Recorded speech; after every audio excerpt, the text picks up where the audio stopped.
This episode is brought to you in part by Pittsburgh Seminary's Henderson Leadership Conference, September 22nd to 24th, with Dr. Diana Butler Bass. Attend in person or online for lectures and workshops with strategies for ministry amid political and theological divisions. Visit www.pts.edu/Henderson.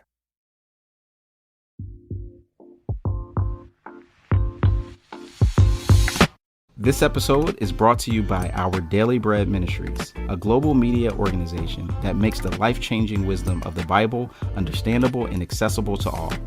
Visit whereyou'refrom.org for more information. That's whereyafrom.org. This episode contains discussion of persecution. This may not be a good one for the kids. But don't worry though, we're almost out of the woods. We won't get graphic, but it's worth being prepared. And also I have to apologize, I have a bit of a head cold, so this may sound a little different from the other episodes. They called a conference. The conference was for the district party in Moscow province.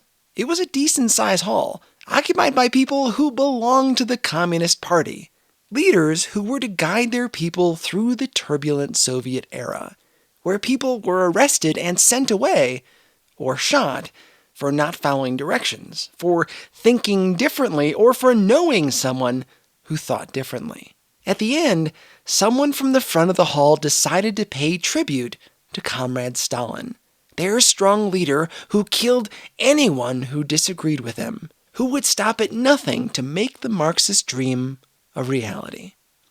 Everyone clapped. That was expected. It was assumed that you were going to stand and you would clap at the sound of Stalin's name. Perhaps there were whistles, shouts, some feet stamped, maybe some brotherly pats on the back or big patriotic smiles, a few wet eyes. All the while, they kept clapping. The clapping persisted 1 minute, 2 minutes, then 3, with no signs of stopping. Stopping took just one courageous person to start the chain of events. A shuffle, a clearing of the throat while looking at one's seat. Perhaps they'd sit down, gather their things. That would be enough to signal it was time to stop clapping. But to do so was to assume that Stalin didn't deserve 5 minutes of applause at a meeting that he did not attend. That was dangerous. Who would dare to be so disloyal? So they clapped for 8 minutes, 9 minutes, and then 10.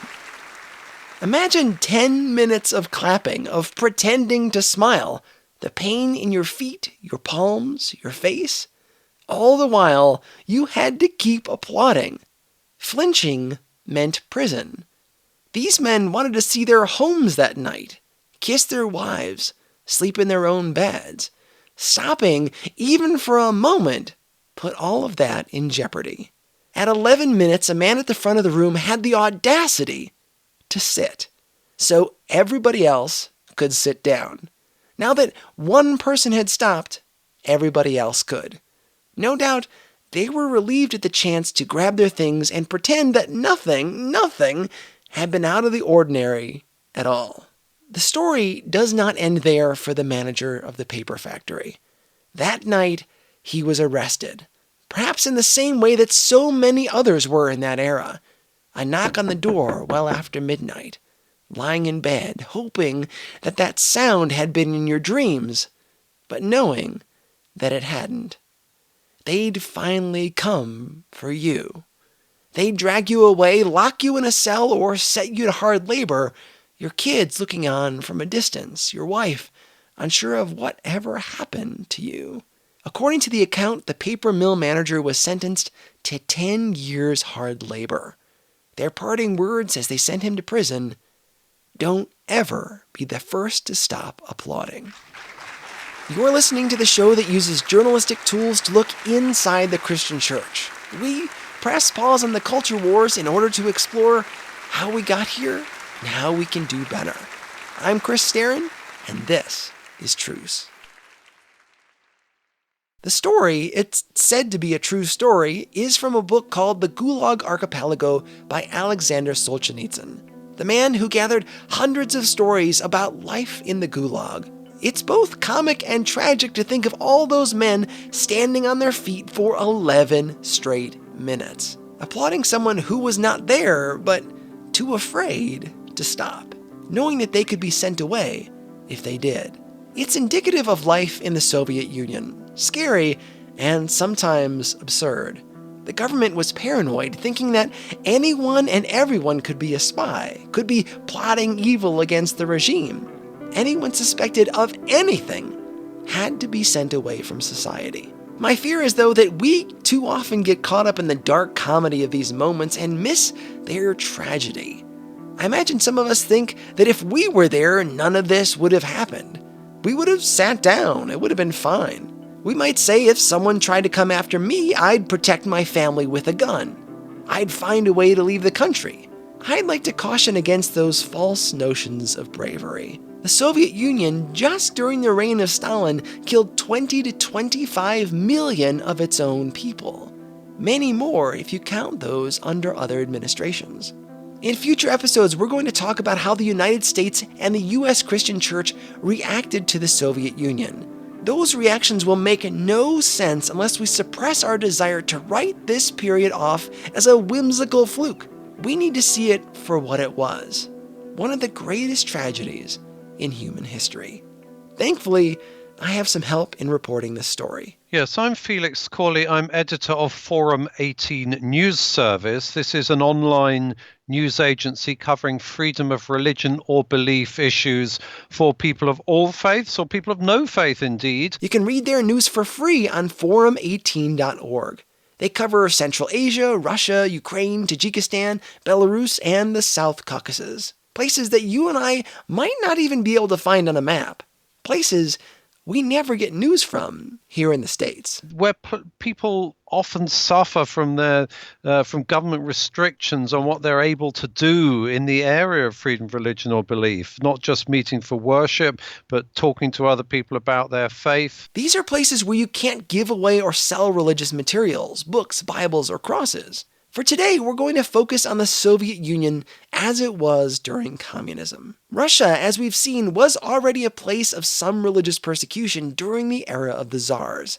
There were several pogroms aimed at Jewish people, and persecutions of small Protestant sects, and Islam was also targeted. And then under the Soviets, again, they immediately started cracking down on, particularly on the organized religious communities. Like the Orthodox Church, whose home was in Moscow.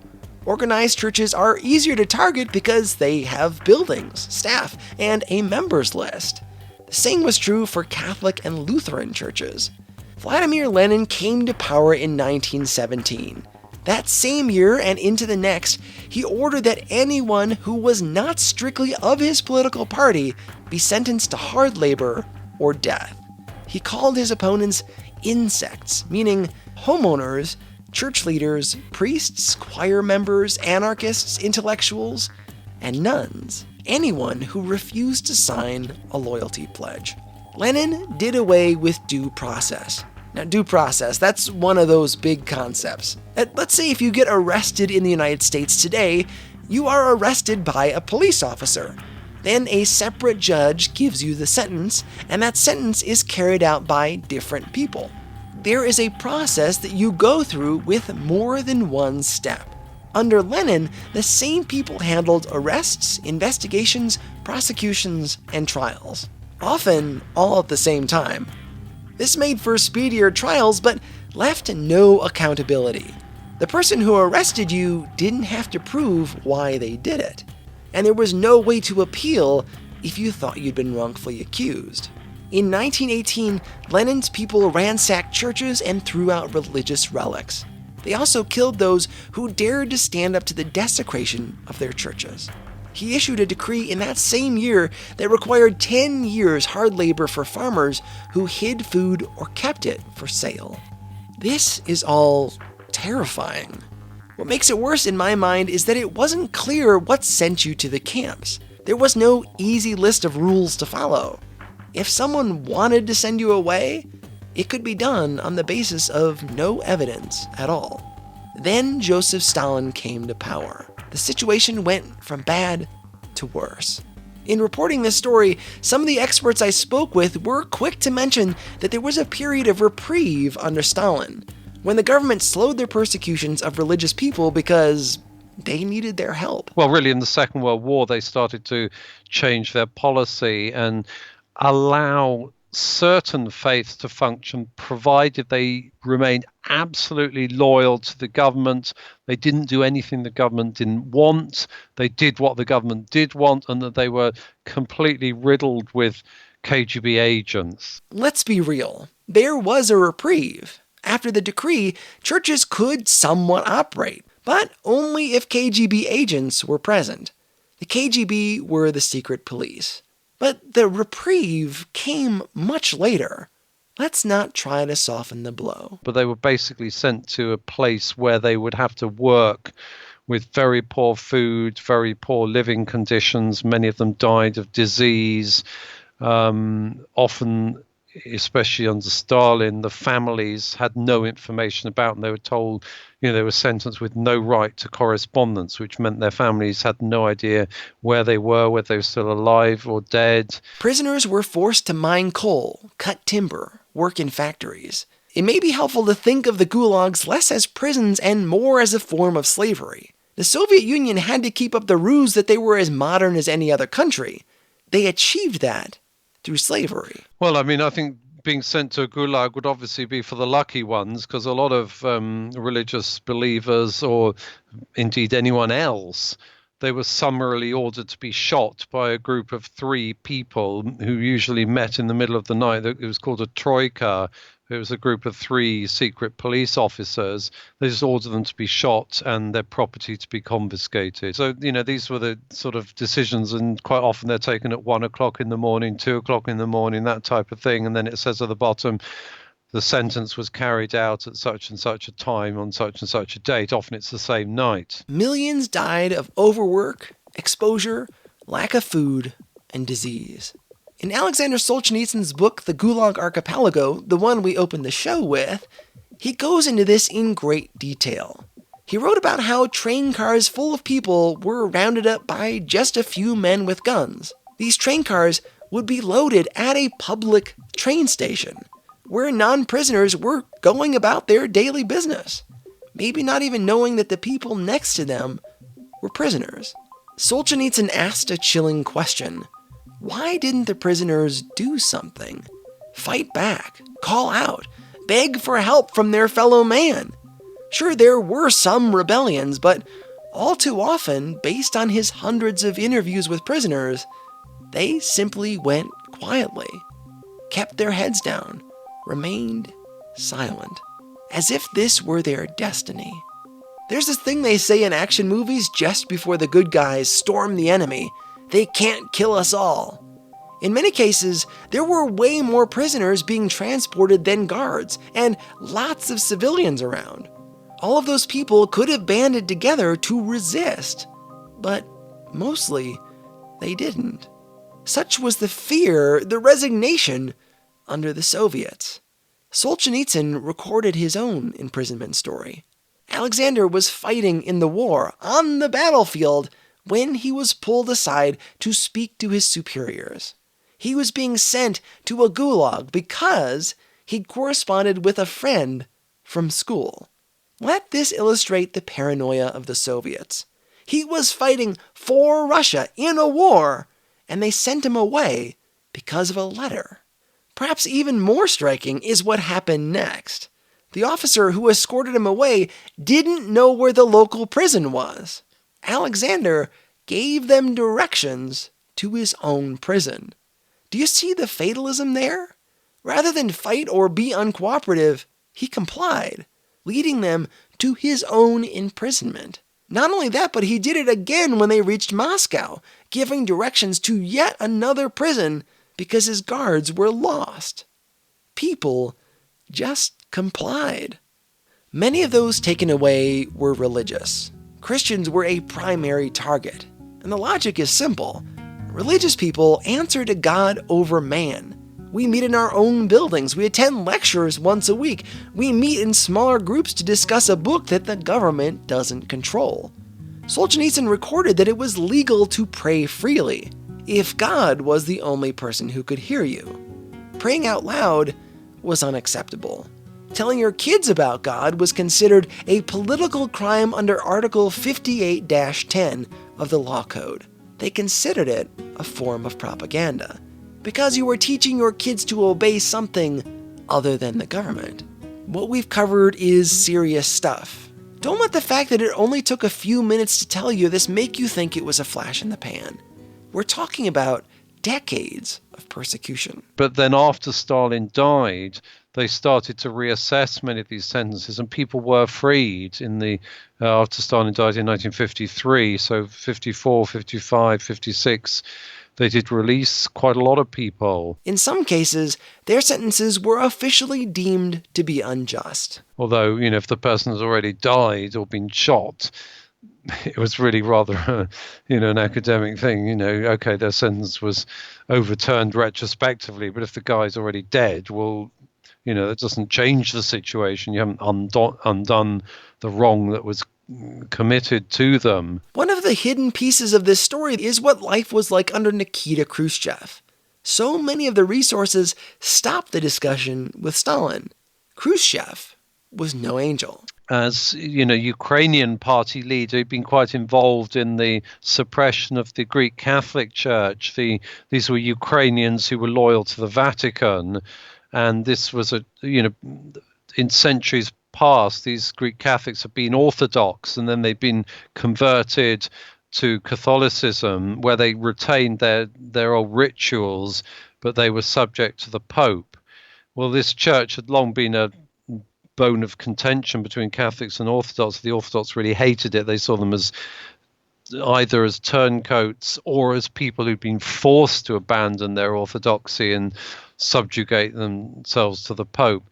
So, when the Soviets came in, both the Orthodox Church and the Soviet regime decided, okay, let's just ban the whole lot. And they had to choose between joining the Orthodox Church or going to a gulag. So many accounts of, churches which had survived the war had then gradually been reopened after the war, and they were just confiscated and blown up in the late 50s or early 60s. There was a stepping up of anti-religious propaganda, often of a fairly primitive nature, in newspapers, on TV, radio. There were films made. Priests were encouraged to leave their orders and had to give talks about why they'd given up their faith. This was not something that happened on the side, or even once or twice. It was systematic under the Soviet Union. Even after Stalin and Khrushchev, the persecutions were severe. And it looks like they could be heating up again. We'll continue our story after these messages. This episode is brought to you by No Small Endeavor, the acclaimed podcast from Great Feeling Studios and PRX. In each episode, host and award-winning theologian Lee C. Camp sits down with courageous and impassioned people, like Hollywood legend Rob Reiner and civil rights hero Reverend James Lawson, talking about what it means to find true happiness and flourish in day-to-day life. And if you're looking for somewhere to start, why not check out the recent episode with award-winning journalist and best-selling author Tim Alberta on Christian nationalism's role in the Republican Party. Follow No Small Endeavor on Apple Podcasts, Spotify, or wherever you get your podcasts. Welcome back. We've spent a fair bit of time in the last few episodes talking about what life was like during the Soviet era. Really, it was unimaginable.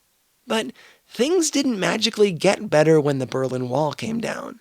Felix's team keeps tabs on what happened and what is still happening. And after the end of the Soviet period, the different countries of 15 countries emerged. That's Estonia, Latvia, Lithuania, Belarus, Ukraine, Moldova, Georgia, Armenia, Azerbaijan, Turkmenistan, Tajikistan, Kazakhstan, Uzbekistan, Kyrgyzstan, and Russia. Some of them completely turned over to a democratic way of treating religious communities and people's human right to have a religious faith of their choice or no faith. Some of them completely understood that and accepted it. Estonia, Latvia, Lithuania. Other ones have remained very restrictive and sort of in a creeping way, so gradually reimposed the same controls we saw during the Soviet period. Control on which communities are allowed to exist, a ban on all unregistered activity, censorship of religious literature, and then raids, fines, jailings, that type of thing. Many of the countries, especially in Central Asia, they've taken divergent paths, and the ones that have got better have got a lot better over the last sort of nearly 30 years since the end of the Soviet period. But the ones that are bad have steadily got worse, particularly during the 1990s, and the Soviet-style controls really still continue. And Russia is starting their persecutions back up, focused on religious groups like the Jehovah's Witnesses. The government hasn't officially said why they do it, but we do have some ideas, though. Some of them relate to the community not sort of recognizing earthly governments, not being willing to fight in armies, the pacifism that they have, not wanting to sing the national anthem or swear oaths, that type of thing. Russia went so far as to ban their religion in 2017. One article on the website documents 32 different individuals who are on trial for participating in the Jehovah's Witness religion. The running list shows a total of 245 people facing criminal prosecution for their religious beliefs. A group of 7 people reported being arrested in February of 2019 and subjected to torture, including attempted suffocation, sexual violence, electric shocks, and more. It doesn't stop with Jehovah's Witnesses. Yes, they're not the only community. There are Muslims. There's a particular group who read the works of Said Nursi, the Turkish theologian who died in 1960, but his books are quite treasured by his followers, and they've really been hammered in recent years, even before the attacks on Jehovah's Witnesses started. And many of them have been jailed. There's one who's in prison at the moment, well, several who are in prison at the moment in Russia, but one of them got an 8-year jail term. So we're really looking at quite heavy sentences, and some of them have been given 10-year jail terms. So we're seeing a whole load of really heavy restrictions on that community. We get so overwhelmed with stories of persecution around the world that it's hard to process all of it. Sometimes we only want to hear stories about our people, folks who look like us or believe like we do. But these imprisonments should concern everyone. It also sends a signal to other people who are not Jehovah's Witnesses. Look, if you behave like that, or if we choose at any point, we, the government, could go after you in exactly the same way. That creeping bias against religious people has not stopped with Muslims and Jehovah's Witnesses. Think about the modern home church movement. If you're starting a new church or you like the intimacy of a small home meeting, then you might be tempted to find the person in your group with a big living room. It looks kind of like a house, but it's functioning as a church. The Russian government gets suspicious of these kinds of gatherings. Because the house is not designated as a place of worship, they can shut it down. There are also anti-missionary laws that prohibit unapproved missionary activity. Well, officials have interpreted that to be even a meeting in a private home where there may not be anyone present apart from people who are already members of that community. Therefore, who are you conducting missionary activity among? Because all the people are already, your adherents. So there are a lot of cases where people are fined 1, 2, 3 weeks average wages for conducting missionary activity. And the same thing applies to people putting up adverts on their Facebook page or on other social media saying, oh, we're holding a service at this address and it's going to be at this time, and anyone's welcome to come. Well, people have been punished for that kind of publicity for religious activity. But there was a recent case of a student from Zimbabwe. They put things up on their Facebook page saying about their involvement in the church and so on. Then they get punished, they get ordered deported.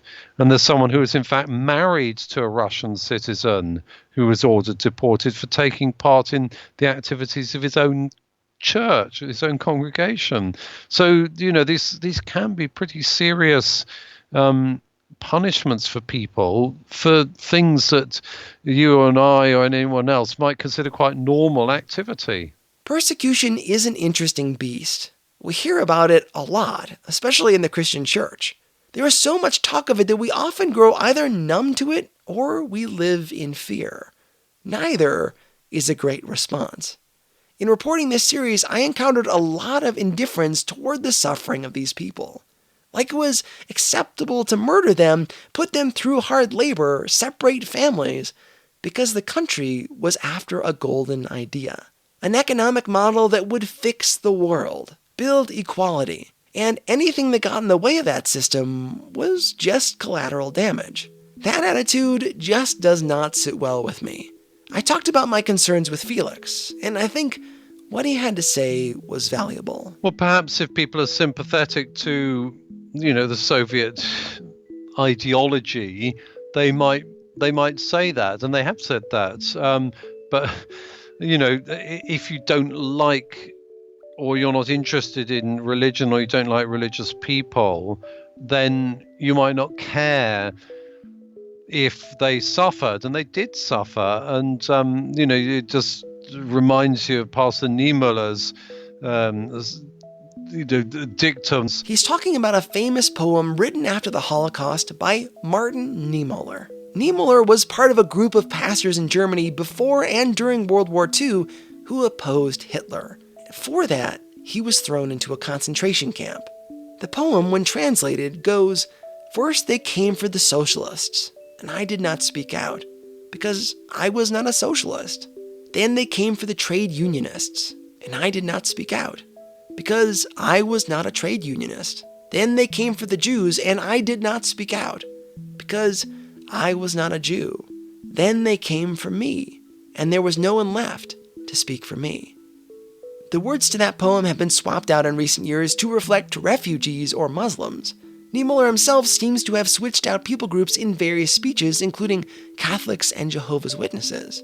Sometimes the order of the groups was changed, but the sentiment is still the same. Whenever other people's human rights are affected, everyone should speak up on their behalf. You shouldn't downplay the destruction of people's human rights, whether it's happening to Uyghurs in Xinjiang, whether it's happening to Rohingya Muslims in Burma, whether it's happening to Jehovah's Witnesses in Russia. Everyone should be concerned about that, and religious believers and other people suffered severely under the Soviet regime. It's easy enough to watch people who are not like you being carried away, but eventually, when they come for your people, who will be there to stand up for you?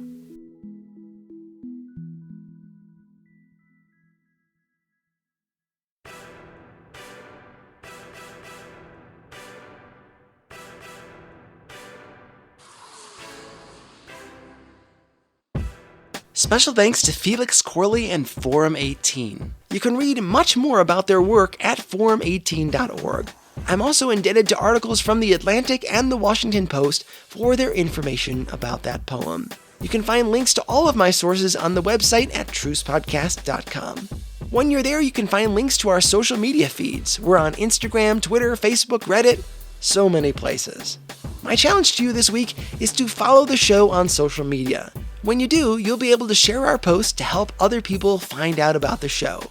Also, if you'd like to send encouragement to people who are being persecuted right now, Forum 18's website lists the address for many of the people who are being persecuted in this part of the world. There's one prisoner who was in prison in Turkmenistan a few years ago, a Protestant pastor. They said they showed him the room where the letters were all piling up for him.